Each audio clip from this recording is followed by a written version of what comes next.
it's hard for people even today to trade. And when people traded during the pandemic, they traded uneducated. Most of those people lost money. GameStop stock right now, all those people that bought, 90% of the people that bought GameStop is in the can. Do people still holding on to the stock right now? They 4 years later, still won't sell it. Oh, it's gonna go back up again. Not thinking cut losses, not thinking realized gains, and not thinking. So you don't have no extra strategy. So like you say, education is like really, really crucial. People started calling me Wall Street because of the class that I was teaching.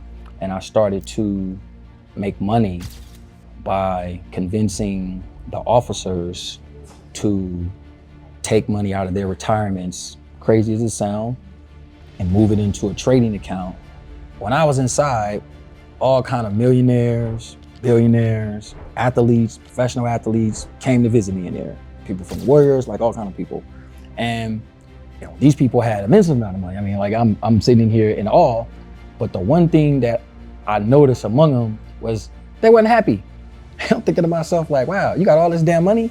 But dude, you like miserable as hell, and I'm in the prison and I'm smiling. When we spoke initially over the phone, you were telling me about like American Apparel and these trades. Yeah, you wanna maybe is that how you made your first initial money? Yeah, so because you're not supposed to be talking to the police as a prisoner, right? So that's one.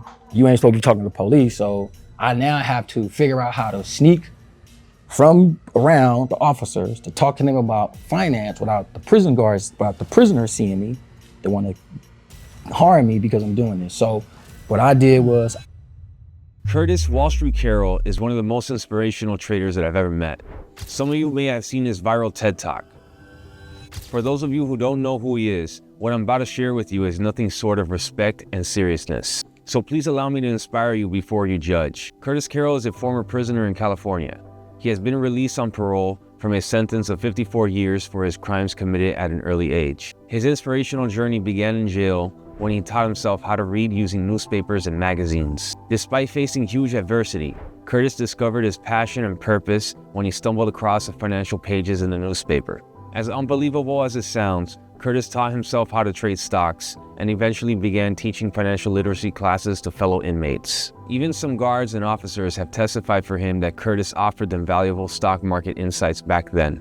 I've known Curtis for a while now. This guy is the real deal. He's a very intelligent trader who shares a unique understanding of how the stock market works. Before I invited him to my podcast, we used to talk about stocks, the way he trades, and his current professional job as a fund manager. Curtis's life experiences have resonated globally, proving that determination, education, and self-belief can transform anyone into their true potential. So in this podcast, I'm joined by two stock market millionaires, Curtis Carroll and our old friend, Cody Ye, a stock options investor. You will learn, number one, how they achieved their first bucket of wealth. 2, the mindset and rules that help them achieve success. 3, their stock market strategies. 4, their biggest career losses and how they recovered. I learned a lot during my conversation with these two millionaires, so I hope that you can absorb as much as you can. And feel free to ask your questions in the comments. Curtis and Cody will reply to your questions too. Curtis, how did you go from learning finance in prison to becoming known as Wall Street? So I was incarcerated for over 20 years. And I went to prison as a teenager. And while I was inside, I taught myself how to read, how to write, and basically kind of stumbled across investing. The stock market kind of stuck to me. I wasn't very good at numbers or very good at learning, but when I got a knack for investment, then I started to have a knack for numbers. And my excitement about investing allowed me to just be really, really stubborn about kind of learning and kind of going through the process. And that's pretty much how I started. And I basically just was teaching guys inside the prison, talking to staff about it, just having conversations with different people. And it just kind of stuck, you know. Eventually, people started calling me Wall Street because of the class that I was teaching. And I started to make money by convincing the officers to take money out of their retirements, crazy as it sounds, and move it into a trading account so I can help manage their money for them. And that was literally how I started it. That was how I started. And Cody, quickly remind us how you went from immigrant engineer to millionaire investor. Oh, my story is a lot more boring. I guess I grew up more lucky. Middle class, so I went to school, came to Canada at the age of 18, studied engineering school because I thought that's the most stable job. I don't have to rack up a lot of student debt because I was an international student. And then I worked for 6 years in a corporate, and one day I get the boot. I moved to mid management, get the boot. Cultural not fit as well, and really accumulating the first. If you ask me, the first 100K, I would say is from the boring investing, a little bit of day trading, but the big bulk of it is actually from real estate investing. As the market goes up, I'll say a lot of that is actually luck, and of the Asian culture where we just like hoarding houses, so we keep them. It goes up. I sold one of them, and it was $500,000, and I put it into a trading account and built it into 1.6 mil over the span of about 5 years, so about 20% APR year over year. So yeah, not as exciting as Curtis stuff, but that's awesome. That's exactly how I would have wanted to learn to do things. It was like we were talking about earlier, Warren Buffett and stuff. It's like the boring, and we were talking about the same thing. It's like the boring method of compounding. You gotta let it play out. It's not supposed to be exciting, So we were talking about like this building's a 1925 building. We're talking about the Roaring '20s, how people were excited and they're letting their emotions lead them. It's like when the market's going up, they feel good. When the market crashes, they feel bad. But like, what are they doing to realize their gains and like compound and like for growth for themselves, like sustainably, right? Like long term. All right, guys. So with Curtis, I'd like to ask, okay, so how would you define wealth? Both of you guys, how would you define wealth? And Curtis first. When I first started the journey of learning about financial education, before I created my own trading philosophy and finance philosophy, I've found wealth based on money. If you didn't have money, your ass was poor. And if you had money, you was wealthy. And that's literally how I saw it.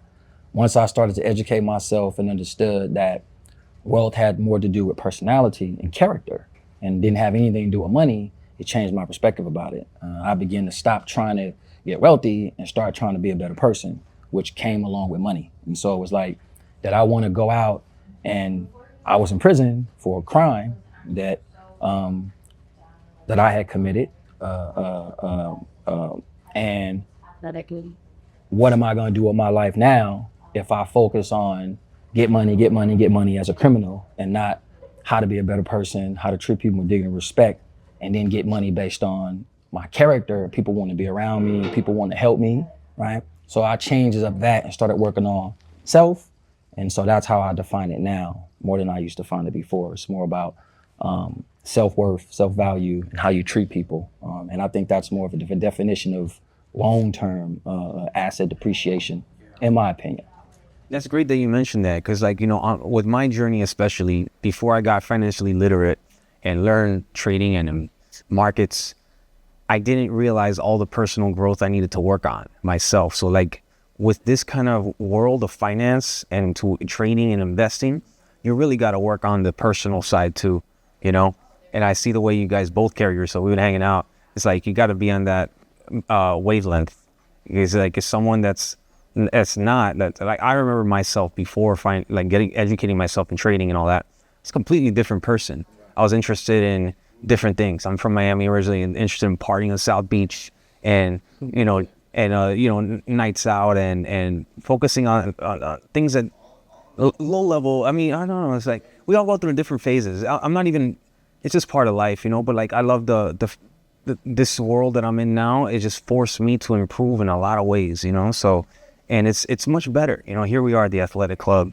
We're at the at the bank tower a second ago, and like this is the way, It's like in wealth you can it's like you can achieve like wealth. It doesn't have to be monetary specifically. It's like what are you the things you're living for, the things you're doing that makes you happy, that like Cody we were mentioning in the video, that you like to have, like you don't want all that stress, like travel, flexibility, and it's like you're living the life that you want, so that's a form of wealth. But yeah, Cody, what about you? How do you define wealth? Well, again, my story is a lot more boringer than Curtis, right? I grew up in Taiwan, so we didn't have a lot of critical thinking training. So it's all just about whoever get the best score, go to the best school, will get to the best university, will get the best job, right? So that kind of mentality, just like, okay, everything's planned out. So just put your head down, study, study, study, right? So growing up in middle class, coming here, becoming an engineer, I'm just like, well, the only way I know how to do is work more, put in more overtime, getting promoted and all that, right? But meanwhile, while I was investing in stocks, investing in real estate, I'm like, holy cow, I'm making more money here. I'm doing way less job, dealing with way less people problem. Right. So I'm like, okay, so if I have more money, technically I can do the same thing, but 10x with the same amount of effort. So I'm like, okay, that changed my perspective a little bit. And also, grinding through all that, sometimes you get very tired, get flu and all that. So you feel like, okay, the 20s of me was very invincible, right? I was having a day job as a project manager, a night job, day trading the Asian market. We're just chatting about the Asian market. That's the only way I can trade. That's the only time it's available. And I started realizing my body is feeling really tired. I'm taking a toll. So I'm like, start getting sick a little bit more often and all that. So I'm like, okay, what is the balance of that, right? Of course, in the beginning, you got to grind, but once you get a little bit more wealth, I'm not saying very wealthy, but once you get a little bit more wealth, how can we continue to do this so that I don't get burned out? I ain't burnt out. That's right. I don't get burned That's out. right. I don't let the people around me hate me. I don't have any friends. I don't have health. So I don't want to be that Asian old dude that's really rich, but pay all back to the hospital. Right. And I just learned from Charlie Munger and Warren Buffett that how can they be so happy, so wealthy at such an old age? What are they doing that I'm not? So, back when they were young, they were really like go-getters, like, well, more money is all about it. But once you get a certain wealth, is that you can't spend that much. It's about impact. Okay, are you a better person? Can you impact more people? So I'm starting to contemplating that and try to pass on that kind of passion. Right? Wealth is enough, cool. So what's more? Health, people around you. Can you take care of more people? Can you guide them? So I think there's no limit to wealth. It's becoming a game, but I want to enjoy the journey while I'm heading to where I'm heading. And I don't set a goal, be like, I need to hit 10 mil. I'm not Alex or Moses. I want to hit 100 mil. I'm like, well, if that's a life I want, working 60 hours per day, no breaks, only one day night per week, okay, I'll go for it. But I like the little bit more spontaneous thing. That might take a toll sometimes on the business because you're not on it so much. But like, so be it if I hit 80% of it, and I'm okay with that. So that's ain't no guarantee you're gonna get the rest of it anyway. So like you say, it's like you could, when I was inside, all kind of millionaires, billionaires, athletes, professional athletes came to visit me in there. People from the Warriors, like all kind of people. And these people had immense amount of money. I mean, like I'm sitting here in awe, but the one thing that I noticed among them was they wasn't happy. I'm thinking to myself like, wow, you got all this damn money, but dude, you like miserable as hell, and I'm in the prison and I'm smiling. And so it was like, it was weird to me, like like they come in, this is this, and can be complaining. And I thought, how could people have this much money and complain as much as you do? Dude, you complain every day. And I thought, character. So I immediately started to tell myself, these people are my mentors. These are my community. If I follow you, I'm in the same path. So my goal was to make sure that you honor the people who have moved before you and the people that's helping you, but don't get in the same rabbit hole they're in. And know that like the happiness brings money. And I was in prison, man, with 54 years of life prison sentence. And it got a time in my life where I was happy to be educating myself, and I was locked up. So I didn't have no money. I didn't have no way out, but I was happy. So the power of happiness is beyond imagination when you're talking about the value it gives you to going out making money when you're happy in your life. And you like, man, I ain't tripping on making money because it come anyway. Like the stocks that we do, we just strategize. Like stocks gonna go up and down. Like I'm just putting stuff in place to like hit my marks. But I'm not like, I'm gonna be pissed off if things don't go good and then I can't get up and use the bathroom today. I can't eat today, right? Because I'm stressed out. So it's really, to me, to make money can really, really get you in a bad spot very, very quickly. and you'll tell yourself and other people the illusion that things are okay when they're really not, right? So, I've been blessed in that way where I haven't allowed it to consume me to where I don't care about nothing else, but just want to make money because I can make an excuse that, I haven't had anything, so, So I'm like him, like I don't want to be like way out the rabbit hole. Really just want to be mindful, get paid, help people, and live life. This podcast is supported by the trading broker that I use, Cobra Trading. Cobra Trading is a US regulated and SIPC insured broker. They offer the best service for small cap stock traders, including access to hard to borrow stocks, limit order fee rebates, and fast order execution. I only recommend the trading tools that I use. Cobra is the broker that I recommend for traders who have moved past the beginner stage, looking to improve their executions and precisions. I have a special deal for small cap stock traders. Using my link in the description, you can get access to all the essential trading tools that I use, including Trade Idea Scanner and stock research tools such as Ask Edgar, Flash Research, and Dilution Tracker. Thank you, Cobra Trading, for supporting this podcast. All right, so with that, our viewers, they've seen Cody explain himself and his strategies. They know my strategies as well. And now since Curtis is here, so Curtis, what about your strategies? What particular strategies are your favorite? What are your ideal setups? How do you make your money in the market? So I have a very basic strategy where I basically do research first and foremost. So if I decide I wanted to buy, Tesla stock, for an example, first thing I do is I do a basic quick research. How much money Tesla make, what's the profit margin, all the criticals. Once I make that assessment, I then go, now this is providing I don't know too much about Tesla, right? I'm just trying to research. I go figure out, who's who is the institutional shareholders, do all my little research, and then I decide if the price is overvalued, fairly valued, or undervalued. And so these three mechanics is what I use to value everything and what I teach my students. I don't care if you value in a car, a book, a pencil, or go to the grocery store and you buy some bread. It's overvalued, fairly valued, undervalued.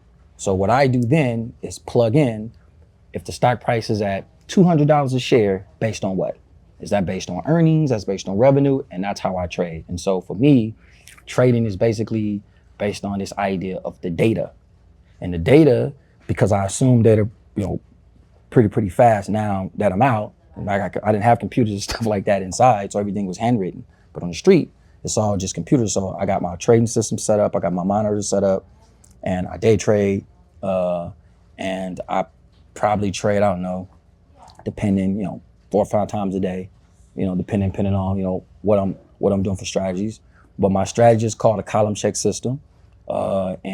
Basically, I follow about 120 companies. I got 8 watch lists. I trade between those watch lists. And that's pretty much my strategy in a nutshell. Gotcha. And also, when we spoke initially over the phone, you were telling me about like American Apparel and these trades. You want to maybe is that how you made your first initial money? Yeah. So American Apparel was not the one. I was thinking about that. I think it might have was this company called Taser International. So back in the 2000s, I don't know. They had a company, around the country, they had police officers were being attacked. And a company came out with these taser guns. It was these little stun guns that you shoot. And they signed this contract and the stock price was like $1, $3 or something, and it was sinking because of the contract. So Taser ends up signing this contract with the state of California and the other states to provide these guns, and the stock price shot. And I didn't make anything off the deal, but the investors who I had in, we probably did about maybe 120K, something like that. We spent, I don't know, maybe $5,000, but we got the prices like 60, 70 cents. So at that time, my strategies was trading penny stocks. I don't trade penny stocks anymore. I created a new strategy where I buy stocks trading at penny status. I don't buy penny stocks anymore. So American Apparel, all those companies, when I'm buying stocks, they're trading at penny status because the volumes are high, but the prices are so low, given that the company's been beat up, this is where I'm getting my valuation from. So when I was in prison, those are the type of companies that I traded. That's how I made my first. So I got put onto your stuff 'cause I saw your TED talk. I saw the other YouTube videos you put out. It's very, very interesting. I was like, how did this guy learn to do this kind of trades in prison? Because you're not getting level 2 or time in sales or like the tape or anything. No. So you're going by fundamentals and you're thinking like long term or swing You trade. gotta predict. So when you trade without computers and stuff, I don't even know people could trade like that, but I did. You have to foresee and predict what'll happen. Meaning that like, I can't see the price today and tomorrow. So whatever price I see on Monday, I gotta think, well, what might this price be like on Thursday? Because I can't see the prices from Tuesday, Wednesday. So when I get the numbers, they old. So they'll say, hey man, here's newspapers from 2 weeks ago. So I gotta take the 2 weeks newspaper, the price I'm looking at today, look at the old numbers and determine from the old data what my prices will look like down the line when I'm purchased. And that's a lot what I did. So for me, this column check system that I created was about a series of pattern of stock prices that I took along with data that was going on in the markets. So what happens if, say for example, the Dow Jones, like we currently seeing the Dow falling 200-300 points, 500 points, 900 points, 800 points. I recorded every single price that the Dow has fallen, every day that the Dow has fallen 200 points or more. I have recorded for the last almost 20 years of data that I have handwritten notes. Those data points allow me to make my predictions because it's the same stuff I see today. So because I got all the data with the Dow moves now the same way it moved in, it already tells me where my buy price is at. So I don't really have to go in per se and read the data. I'm just looking at the indexes. So the indexes is how I'm determining which companies to grab because the indexes are price weighted. So when I learned that the index was price weighted, I don't have to go in and try to figure out what Microsoft doing. All I got to do is let the Dow fall because they're in the index.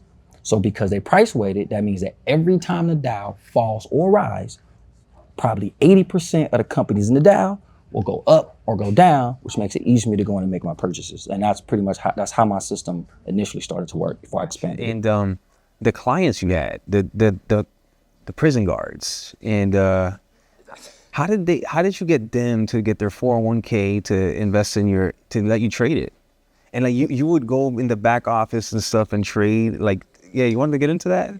Kind of similar, kind of like how we came up with this little secret pathway. It's kind of like that. You go into some secret stuff because you ain't supposed to be doing it because you're not supposed to be talking to the police as a prisoner, right? So that's one. You ain't supposed to be talking to the police. So I now have to figure out how to sneak from around the officers to talk to them about finance without the prison guards, without the prisoners seeing me. They want to harm me because I'm doing this. So what I did was I studied the California retirement system, which is CalPERS, because the guards was under this retirement system. My thinking was if I knew more about their retirement than they did, I can convince them that I can show them how to move this money around. So I studied the system for a couple years. I felt that I was well versed in the system and I shot my shot. And I was kind of just talking to the guards. You know, they kind of look at you like the class clown. Who's this fool talking about finance? One guard bit and he came back and was like, hey man, can you really do what you saying with the retirement? I was like, yeah, I can. I couldn't, but I said I could. And he was like, what do I do? So I said, go print out the printout and bring it to me and I'm gonna show you what to navigate it. So when he brought it to me, that was my first time seeing it. So I took everything he brought, marked everything down, recreated and told him how to use that and go in and get the retirement. So we went in, we borrowed 50% from his retirement. I used his overtime that he worked to pay back the $50,000 that we borrowed every month. I pulled the money out. We put the money into an E-Trade account because they had E-Trade at the time. Put the money into an E-Trade account. We over the E-Trade account, started to trade, and I used his overtime pay that he made to pay himself back while I had access to the cash. And I invested the money in the stock market. And he told everybody. He wasn't supposed to, but he told other guards. And next thing you know, like, I'm supposed to like not be doing it, but I'm like, man, it's money. I wasn't really making much, but the education in it to trade like with like tens of thousands of dollars was like, it was I just couldn't fathom the experience. It was crazy. It was unbelievable. And it worked. it was like, it was working. Like they was like, man, this worked. Like you got some more picks. And I was so in awe that it worked because I was illiterate. And I was like, now I'm educated.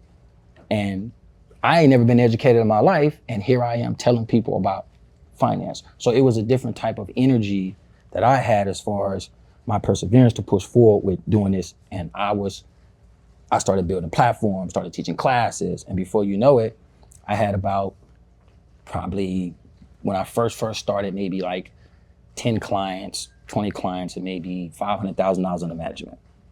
And I just was just there. And I was just doing that for a minute.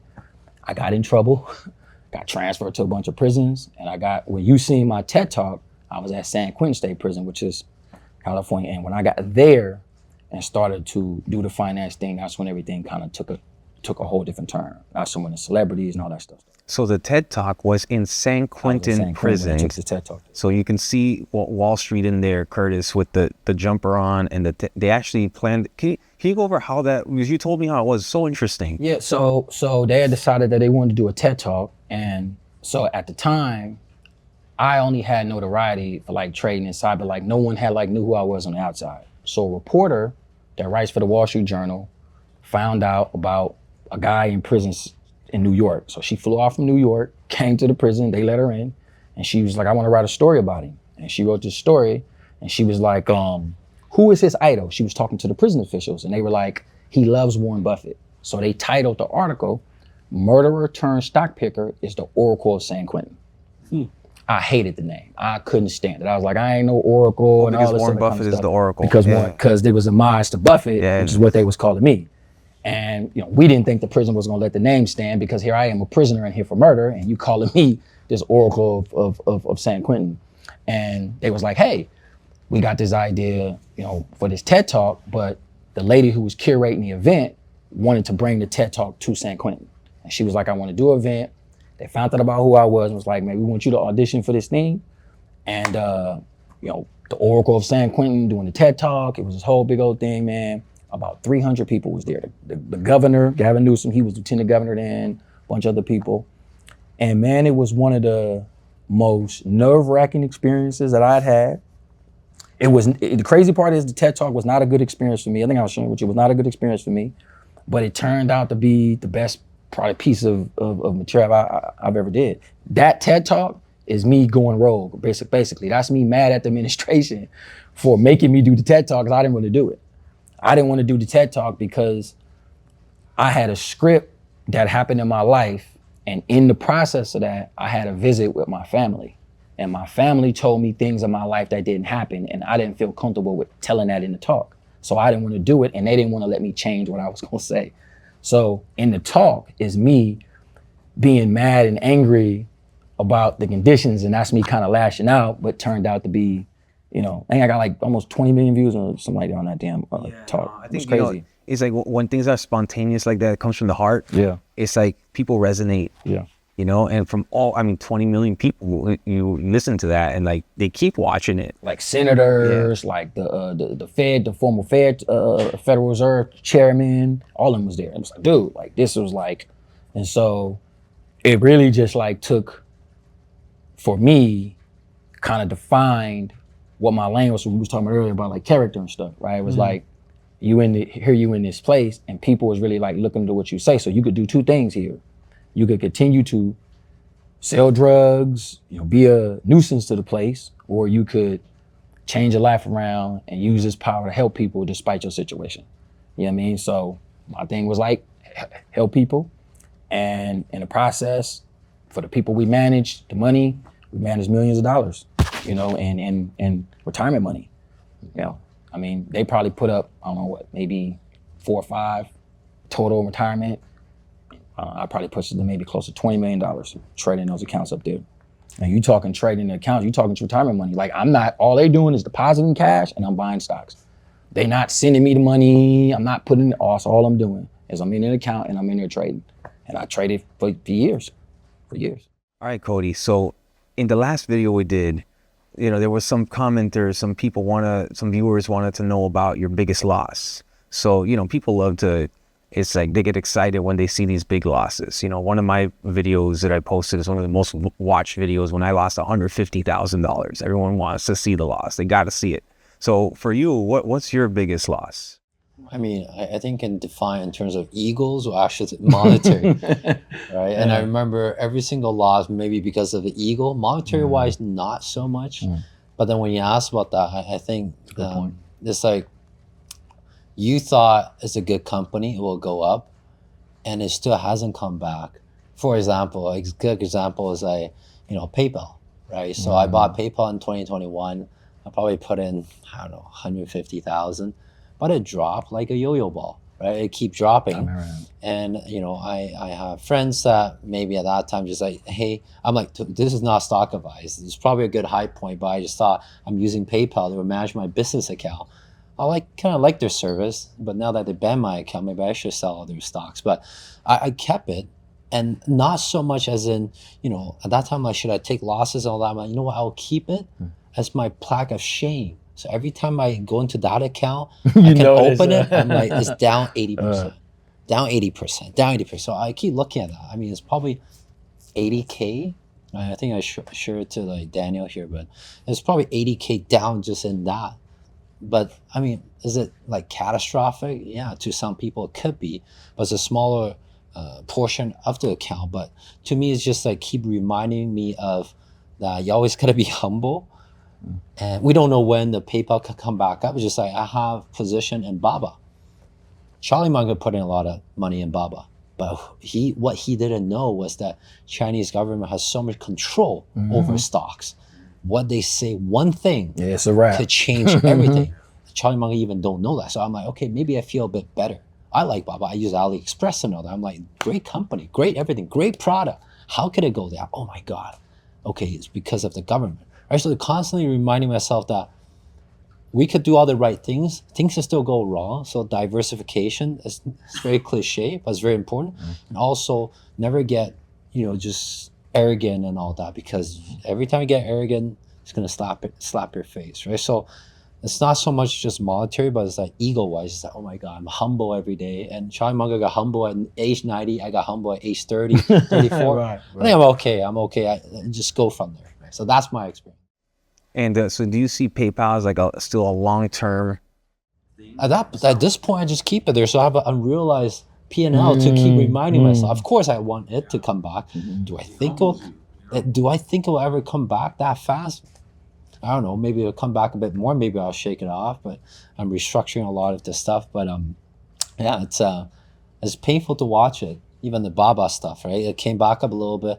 I sold the Baba, not the PayPal, because Baba was like less drop. Baba too. But then it came back up. I sold a little bit of it. But it just, I don't know. It's sort of like I don't know. Warren Buffett has this thing, right? Plaque of shame, and I create my own. And then PayPal is one of it. Alibaba is one of it. Not stock advice, okay? Guys, don't go and buy those stuff. Do your own research and all that. And yeah, even TSM has lost me a lot of money, right? 2021, people here might not know what a leap is, right? A buy option. I don't usually buy options, but I want to hold it long term, and I was very bullish on TSM because that was the beginning of the AI. But little do we know that the next 2 years, TSM actually drop and come right back up when my option expire. So like I was telling you early on, if you buy an option, it's not just about the price. There's a time limit that expires. So I bought it for like 2-3 years, the longest I can ever buy. So I'm like, if I'm wrong for 3 years, come on, what's the chance of that? But literally just went back down the more I bought it, come back out and break even and went back out the moment option expired. So I lost like multiple 5 figures on that. Meanwhile, if I bought the stock, just the stock, I can hold it. But because there's an option, all my premium just expires. So those are like humbling experience, right? That's why I do more selling option instead of buying option, because you can be right about your thesis, but somehow the market just turned. Like right now, just turn for the next 2 years flat. You're screwed. You're screwed. It could be a good company, a good thesis and all that, but you need it to move. Right? And if it moved, you didn't catch it. So it just humbles you, all these like losing experience. So monetary wise, I think you get to a place you don't really care, but just that humbles you. And all those things that I remember. And then I'm like, okay, how do I avoid that? Right? It's like what Charlie Munger said, if you know how you're going to die, try not to go there again. So now I know I'm trying not to go there. again, right? Just like taking such a big bet that you think you're gonna be right. You're gonna be right. Right now, I'm always thinking about what's the risk. If it could be wrong, is it worth it? Is there a better opportunity? If there is more bulletproof one, I'll go for that for a lower return. So. Yeah, great. And Curtis, what about you? Any significant losses? Yeah, man, hell yeah. Shit, I've lost probably $1 million trading. If you just add up over it, man, I'll lose money quick. Being in prison, trading in prison, you don't have any concept. I didn't pay bills. So like, I sent money from people, but I didn't like personally pay bills. So I never knew what it was like to own a car. So only thing I knew of the business was trade. I didn't have any connection to, like he say, if you make these losses, it can affect this. I don't got none of that stuff. So the losses for me, the emotion for the losses wasn't there. My goal was return on operations. You're gonna lose money, period. So the losses is R&D. This was always my thing, is R&D. The key is that I learned in trading was never lose more than I need to make back the return. So my goal was this: for every 100K, I can lose half, and I can take 50 G's and make half the money back. It's always my thing. So wherever I get to where I can't make half back, that's my mark. And the reason I do half is because part of one of my philosophy is feel. FEEL is the acronym, and it stands for financial empowerment, emotional literacy. And that philosophy that I came up with was designed for people to remove their emotions from the business so you can make sound trading decisions. Meaning that before I make a trade, I already got my losses there before I even go in. Before I go in, I know what I'm willing to take, because to his point, I know what the data says, but I don't control the markets. So what I can control is how I feel about anything that happens, my wins and my losses. So I go into this already with, this is the loss column. So when I go make my trades, it's for operation cash flow. I don't invest money to let money sit. Meaning, if I go buy, Apple for $200 Monday, and I buy 1,000 shares of Apple, and Apple jumps to 220 on Wednesday, I don't think it's gonna keep going up. I'm out of there. Why? Because I haven't seen no reason for 2 days why the stock is up $15 in 2 days. There's no reason. I'm up 50. If I pull right now, I can take $15,000 off the table. So I can take $15,000 off the table now, or I can wait and hope that the stock keep going up. So we don't hope, we don't think, we take what we see, because that's the markets. If I see money, that means that money's made. Now, if I don't realize the gains, that's on me. Most people who trade in the markets see realized gains and won't sell nothing. That's most people that trade. Most people. So my philosophy was, when you see returns, take them. And in that though, I'm also taking hits, because I'm not willing to let my stock fall 40%. I'd rather lose 30, take the 60 and go make it back. So if I see declines in the markets, if I see things moving a little too fast, I get out. But I've lost probably $1 million. If I just add up everything through the years of trading, I probably lost $1 million trading in the markets. And so how did you get, okay, so like, for example, when I deal with a lot of new traders, I was a newbie, I don't know, 9 years ago myself. And like that initial battle to get profitable is like dealing with those emotions, detaching from money. Cause like if I lose $1,000, I'm relating that to like my car bill, my rent, or what I could have had. I could have been on vacation, $2,000. So, but you didn't have any of that. So how did you teach yourself, because I had to teach myself that. It's like a skill that is like trading, and it's counterintuitive. My human nature I feel the pain from losing money as a new trader. You're developing, but see, you didn't have that because you're in prison, right? So how did you read any material? Wasn't nothing to read. Listen, wasn't no. When I started doing this stuff, wasn't no material to read. There wasn't nothing. Was it when I was in prison talking finance? It was nobody in prison, nobody talking about finance. Dude, what you talking about? You better take this drugs and these knives and go do some stuff. You better. This is what the thinking was. So you had to be really super vigilant and foolish. You really got to be foolish to be in prison thinking that you somehow gonna change something in finance. So I was foolish, but so much so to where I was convinced that I could trade stocks like I did crime. That was my thinking. So I was like, well, shit, man, I ain't never owned no company, but it gotta be like selling dope. If I take these drugs and somebody come and they wanted it and I gave them $20 for it, if I bought a stock at $20 and it go up 10, that's like the dope dealer selling me the dope. So what I see it was, if I hit sell, that's the person giving me the money. If I hit buy, that's the person selling. That's how I thought about it. So I was like, shit, man, this just some crackhead selling me something. So I'm gonna hit sell, hit buy, and you know what I mean? And that's how I thought. And so I was like, if I hit sell and I lose the money, this the crackhead trying to play games and trying to be like, dude, this fake or whatever. So now I gotta try to, this is literally how I thought about it. This is how I thought about it. So I said, if they play games with you, what you gonna say? Well, you can't like do nothing because it's stock. So now you gotta deal with the fact, what did you do here? And this is how I started coming to terms with my own emotions around trading, because I was the one making the decisions. You know how since I've been home, I be driving in the car with people, and I drive with them. They be like, man, motherfuckers. I'm like, whoa, what's wrong? He's trying to run me off the road. Be like, wow, are you saying that just as well driving in front of you? So like that impulse is how stocks is. Man, I just lost my money. So people screaming at the computer, all that crap, right? So I was like, that ain't how you have composure when markets are in default. Everybody is cool when we making money. When everything is going fine, ain't nothing to say. When markets are in bear market territory, we in recession territory, what you gonna do? How your feeling's gonna be when you gotta be that way for 6 months to a year.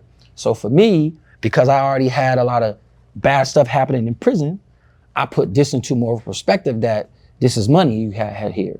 And if you really wanna try to make a real play at this, you have to remove the fact of how you feel about this and stay on the fact of what the business model is. That's the model of it. And that's how I saw it. And I stayed on that. And the losses was, the reason it's $1 million in losses, because I wouldn't stop trading. That's why. I kept going. And I was losing money, and I ain't gonna lie, you know, my people's like, dude, you talk about something, give you another 100 G's, you just lost. And I trade big. So when I go buy, I buy 10,000 shares, 20,000, I buy big when I play. So this is where this money come from. So I'm going in buying 20,000 shares, 50,000. I find a stock at $3 and go buy 100,000 shares, 300 grand, and get hit for 50 G's in 2 days. Sell it and be up trying to make some, and that's how my returns. I didn't, the fear of you losing it and like they're gonna be mad at you, I didn't have that. Like I just was like, be mad. Shit, I'm trying to get this thing right and learn. And that kind of thinking is what kept me at it and got me with the kind of structure I got now. I'm able to absorb the loss, like he talked about the feeling of the losses. I don't hit the loss and then feel like, oh, I hit the loss and be like, watch this, watch how fast I make. See, that's my thinking now. Now it's strategy. You lose, that ain't shit. Watch this, I'm finna go make this play. So that's kind of like how I think now. There's no such thing in my world of I'ma lose and I don't got no strategies. I got a strategy for every type of trading imaginable. Ain't no market I can't trade in. That's how I believe. I don't care what the market's doing, down, up, whatever. I can go in with enough common sense and enough emotional about myself, and I can trade in any markets. So that's kind of like what I do with my clients now, and other people kind of teach them just how to like trade and, you know, like what he's saying, absorb the losses, would still been able to trade aggressively. Yeah. Now since you trade your own money as well, is it a different feeling when you trade your money versus other people's money? Because you were trading other people's money for so long. It's better trading other people's money. Yeah, because when you trade other people's money, so I'm building a hedge fund. So like for me, trading isn't just about making money. And he talked about his culture, and I appreciate him saying it because we're minorities, end of the day, right? And in my view, right, he gonna get seen as Asian the same way I'm gonna get seen as being black. I don't give a what nobody say. So in this country, so for me, right, wealth is also about character, but it's about opportunity for people. So yeah, I go make some money, go off and live my life, but what does I got to do for my brother, my family, my sisters? Why, they gonna be looking at me asking my ass for money every time? That's out. So a certain level of education had to go into this to get people enough understanding so they can be empowered to do things themselves. So they could understand why you ain't got to trade like I trade, but you should be trading. you should not be trading. And so to have my knowledge and then just be like out trying to make money and not trying to look at the broader picture about how minorities don't have this information, to me is a disservice.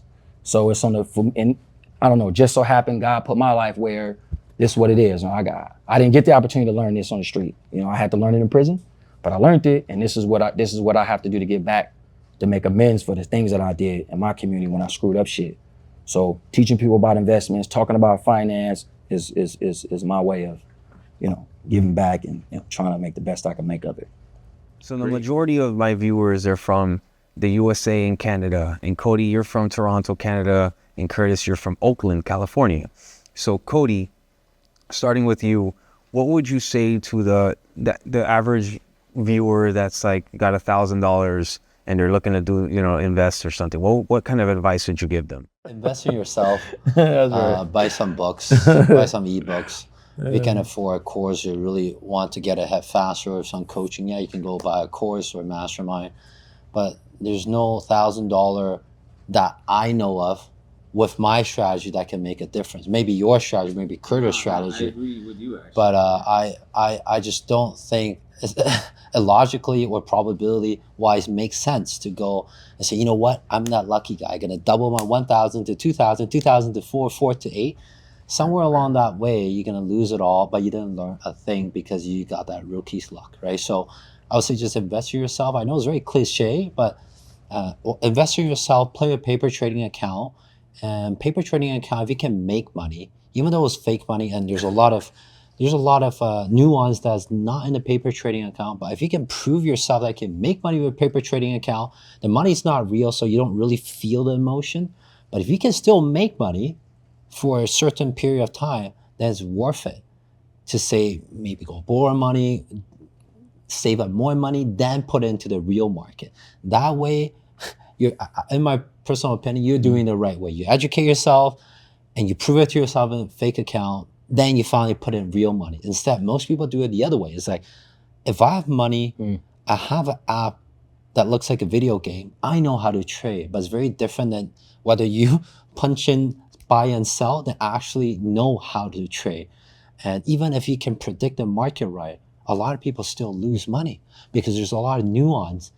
Because the market don't just go up or don't just go down. There's a lot of nuance, and that's why trading is so hard, is because all those nuance, when look backwards, hindsight is 2020. It looks so easy, but when you're in it, it's like, oh my God, it's up. Okay, I will hold it. The next day is down. Oh my God, I was wrong. I'll take the loss. The next day it goes up. So it's like those nuance you might not feel in the paper trading account, but if you can at least learn how to hold or do that for a certain period of time, you have a much higher chance of not losing your own money and actually learn the right thing. Then go ahead and use real money. Right? But if not, go back to the original. Keep going back that loop. Right? So that's my opinion. Yeah, I agree 100%. When I started with a margin account, $2,000. That's the minimum you needed to short. And I wasn't even looking to make money, just literally to learn. And I bought books, audiobooks. There's free stuff on YouTube, podcasts, YouTube. So it's the first step. If you have that much money, you got to put it into your education. It's like your tuition, and then that's not enough. You got to invest in yourself more because you're not ready to start. For those that come in with the mindset of like turning 1,000 and let me grow it to 1 million, that's kind of a toxic mindset. Actually, it works against you because like you're trying to force something, and you're actually. A lot of times I see some people trying to use leverage with $1,000. They're trying to open up an offshore account so they can trade 50x leverage with $1,000 account, or you do 4x or something. You're trying to force Wrong something. Focus. Yeah. Wrong focus. Yeah. Yeah, I totally agree. All right, but how about you, Curtis? What do you think? What are your thoughts? I mean, I agree. I mean, I have helped people invest $200 before, but I was in prison. So it's a different type of leverage when you're trying to educate people. But to the point of $1,000, you're not gonna turn $1,000 into anything. Even if you get lucky, you're not gonna turn $1,000 into anything because money doesn't make by luck. Money is made by strategies. So whether you get lucky or not, you're gonna get lucky and lose it. So you can't do anything with $1,000. You can't do anything with $10,000 if you don't know shit. I got people who come to me with $100,000. You got $100,000 of trade, but you $200,000 in debt, right? So it's relative. So, you know, $1,000 you have to invest, save it, you have another 1,000, that's 2,000, that's 3,000, that's 3,000. I tell people, a good start point is 10K. The reason I tell people it's a good start to 10K, because my philosophies are that whenever people buy stocks, I don't recommend people buy any stocks if they can't buy at least 1,000 shares of a company. And I tell people because of this reason why. Anytime you buy 1,000 shares of a company and a company rises 10 cents, you make $100. You buy 1,000 shares of a company rise $1, you make $1,000. So if I buy 1,000 shares of a stock, that's $10. It's gonna cost me $10,000 to get that stock, okay? If I buy the same 1,000 shares of a stock, that's 50 cents, it's gonna cost me $500 to get that stock. So we looking at the way you buy share count. So when people don't have a lot of money, $1,000, $500, I tell people you shouldn't buy no stocks that trade above $1. Because if you do, you can't get 1,000 shares. And the reason is because if you can't see 10 cent or $100 return where you can see the money, it's not worth the trades. Because the emotion that you feel for $10 ain't worth it. The emotion that you feel for $500, no, you need emotions for thousands of dollars, because that's what you do in your life, right? You go to work every day, you pay bills every day. You ain't just moving with no couple $100 in your normal life. So how you gonna do that with trading? So I tell people the way you live your normal life is how you trade. If you in your normal life are lazy, right? You're on accountability, you're complaining all the time, you do that when you trade.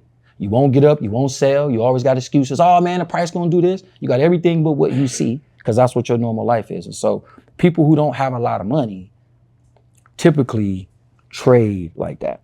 And I think me and him was talking a little bit about that over there. We was talking about the pandemic, about during COVID, how trading volumes picked up among retail investors because they were stuck in the house.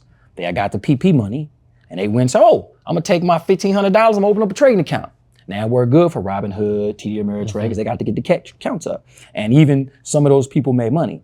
But most investors who have $10,000 or more or less typically lose money. Most investors. Not 1,000, 10K and less. So people with $1,000, you don't stand a chance. And that's not to say you shouldn't play, but it's to say, to what he said, and I agree, education is paramount here. You know, and even when you get educated, that's just one part of it. Emotional literacy is your key to financial success. And so, you know, a little bit of money, you got to kind of start saving up and get a little bit. And that's hard for people to swallow, like you say, man, it is. Don't nobody want to hear, no, don't do it. They don't. I mean, don't nobody, you doing it. It's easy for you to say you already got something. That's what I said. The people that told me don't do it. They told me that, man, don't that stuff you doing, don't do it. So I get it.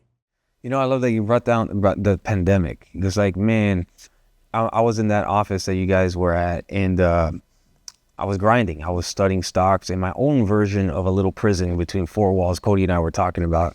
I was spending 20 hours a day in there reading everything, and I knew one day this is gonna pay off. I wasn't making any money. I was break even from 2016 to 2020, and then all of a sudden 2020, markets are volatile. I see lawyers on my floor. They're by the coffee machine. They're like, yo, man, I'm making more money in the stock market than my actual lawyer career. This is awesome. I can take out a loan and put it in the market. The loan is like 15%. The market gives me like 100%. This is awesome.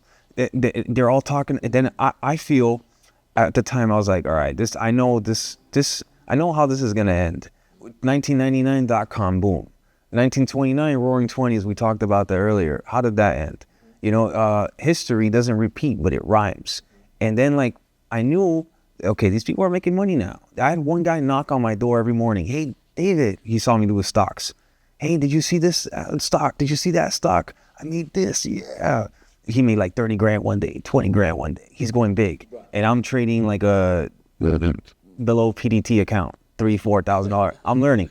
And I'm like, man, I know, like, there's no way that's gonna last. But it lasted longer than anyone thought. So people are getting rewarded for this behavior over like a year long. And then all of a sudden, the market changes. And the same guy that's knocking on my door asking about he's going the long way to avoid me. And I see him in the men's restroom. You know how you pull up to the urinals? I'm like, hey, how's it going? And he's just like, he looks down. He's like, I'm like, oh shit. So he probably lost money. And the lawyers that were saying, oh, I can quit my career. Hey, David, how's it going? They don't ask me what stock you can tell the emotions change, that they probably lost a lot. Of course. Then you have the movie Dumb Money that came out. You guys saw it? Did you I see? I heard I didn't see that one. It's a good documentary. It's not a documentary of like what happened. So people make money. It's like what we were talking about. This building is 1925. Building over there, 1920. Roaring 20s was strong in downtown LA. And what was the Roaring 20s? You know, for 10 years, everybody thought stock market just goes up. Let's all buy beautiful gowns, take loans against our stock, put loan money in the market, take a loan, put in. So it's like you think the market's never gonna, and then it crashes, and you know people stop talking about it. Now it's taboo. So it's like you know the first $1,000, the way I saw it was, or first few thousand. Let me educate myself for the next opportunity, and I was proven right. So even though those people temporarily made more money than me with their stimulus check, with the PPP loan, with whatever they were doing, they didn't have the knowledge. They were getting lucky. Yeah. And then eventually reality, it shows, you know, who's right and who's wrong. The tide came out. As they say, you don't know who ain't got the life jacket on till the tide come out. Yeah. So the tide come out. I thought it was like wearing that swimsuit and then you see who's swimming naked. Yeah, right. Is that in a better way? Right. No, right. That's exactly it. That's exactly so it's it, like knowledge and education and, you know, building a foundation and doing things the right way. It's just all across life and entrepreneurship and business, and it's just the right way. It's like when people are just getting lucky, like someone has $100,000 account. What do I do with it? Wall Street, what do I do? It's like, you know, so like, yeah. It's a concept of like, there is no schools you can go to get educated on investing. Right? There ain't no school. You can go learn economics. You can go learn accounting. You can't go take stocks. Take what? There ain't no stock course. You can't go to college. Hey man, teach me about the stock market. That doesn't exist. So there is nothing where you can also go learn emotional intelligence and investing and how to mix the two. There's nothing about it. You Google it, there's nothing anywhere. So there is no real platform for an average person to go learn stock invest. Now, to our point, you can Google it. They got people on there with all kind of curriculums and stuff. And I've checked out a couple of people with some things, but because I'm now educated, I now understand that when I'm looking at the platforms and the curriculums, they're insignificant. These platforms is not really going to help people really learn the stuff they want to learn. They're not, because the information is just common. Like he was saying, it's not nothing giving you, if this stock fall and to get here, what I think, what would I look for, is any of that. It's just all basic stuff that you can Google. What's a stock? What's a index fund? What is this all that? This what this is, this what that. But that doesn't tell you how that works in the markets. That doesn't tell you if Friday, September 16th, Trump say tariffs gonna hit and markets fall. That doesn't tell you, because you know what the Dow mean, how the Dow gonna respond in this time. And that's the stuff that people don't know. And that's what you trade with. You trade with that information because that's what's relevant. And so, you know, it's hard for people even today to trade. And when people traded during the pandemic, they traded uneducated. Most of those people lost money. GameStop stock right now, all those people that bought, 90% of the people that bought GameStop is in the can. Do people still holding on to the stock right now? They 3-4 years later, still won't sell it. Oh, it's gonna go back up again. Not thinking cut losses, not thinking realized gains, and not thinking. So you don't have no extra strategy. So like you say, education is like really, really crucial. Let's start with Cody on this one. So Cody, what is the best advice you would give for someone that's just starting out in the market?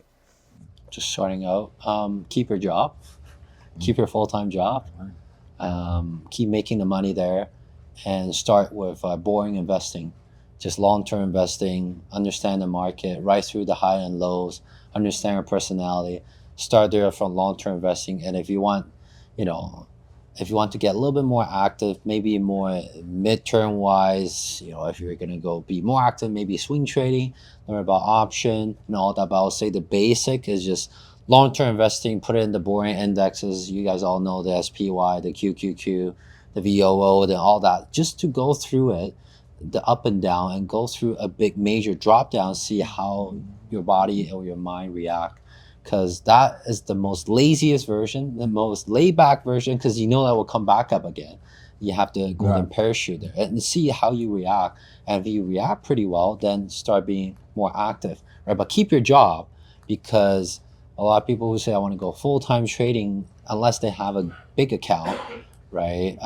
Otherwise, they're going to put in a very stressful mode that they will be more likely to make mistakes. So they'd rather keep that full-time job, keep the qualifying power from the bank if they want to buy real estate and all that. I'm all about real estate, right? Buy real estate, or just, you know, really expanding your line of credit and all that stuff when you have a job, because bank loves you.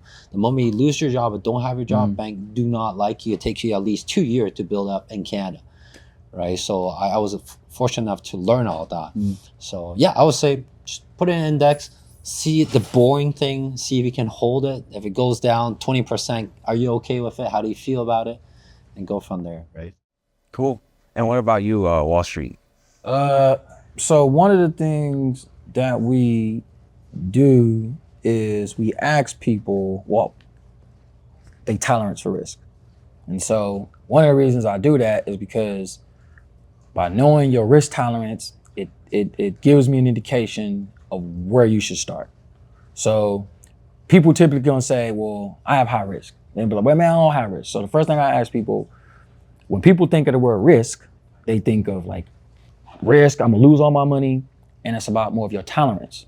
So if I say this is risky, the first thing I tell them to say is say how, right? What is the risk versus reward in this? And the reason we ask that is because I was a criminal.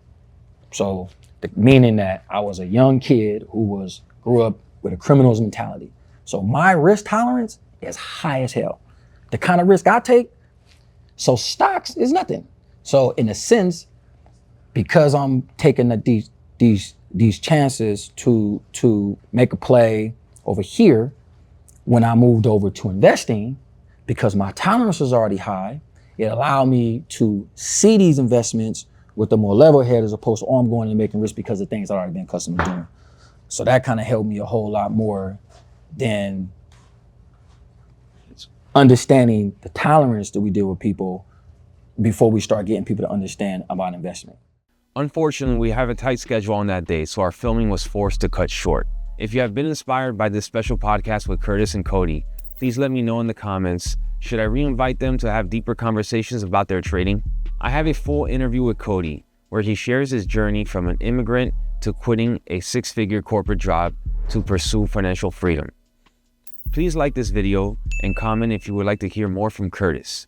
I'd love to bring him back to share more about his trading career. You can continue to watch my free beginner trading playlist here to learn realistic trading strategies.